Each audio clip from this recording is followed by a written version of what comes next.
C'est l'édito politique d'Antonin André. Bonjour Antonin. Bonjour Thomas. Ce matin, la mort des partis traditionnels, dimanche soir avec l'élection présidentielle.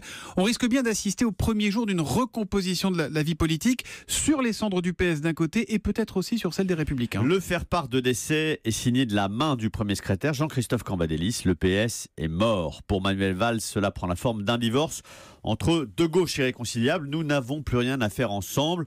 Le clivage idéologique est bien identifié. Il y a ceux qui intègrent l'économie de marché, le libéralisme, et ceux qui le combattent.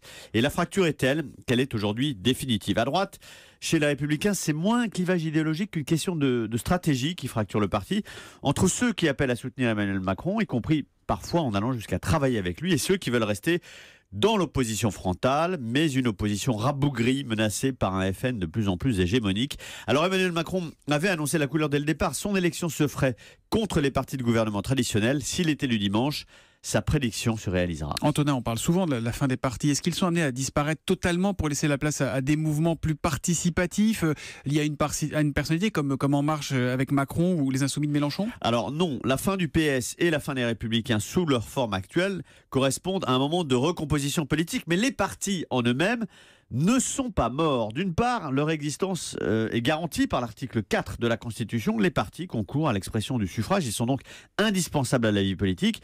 Et le financement de la vie publique, d'ailleurs, repose sur leur existence. Et Emmanuel Macron, d'ailleurs, va s'y plier puisque son mouvement En Marche deviendra un parti au lendemain de l'élection, qu'il gagne ou non. Ce qui semble mort, en revanche, ce sont les partis à l'ancienne, des milliers d'encartés convoqués chaque semaine à la réunion de section pour discuter de la ligne du mouvement, de la stratégie. Les militants, en fait, désertent depuis des années ces partis dans lesquels ils ne se reconnaissent plus. Alors oui, on voit émerger de nouvelles organisations, En Marche ou les Insoumis. Ce sont des nouvelles voies du militantisme sur les réseaux sociaux, caractérisées d'ailleurs par un plus grand nomadisme des électeurs, dont les primaires sont devenues aujourd'hui la plus éclatante expression. L'édito politique signé Antonin André. À demain, Antonin.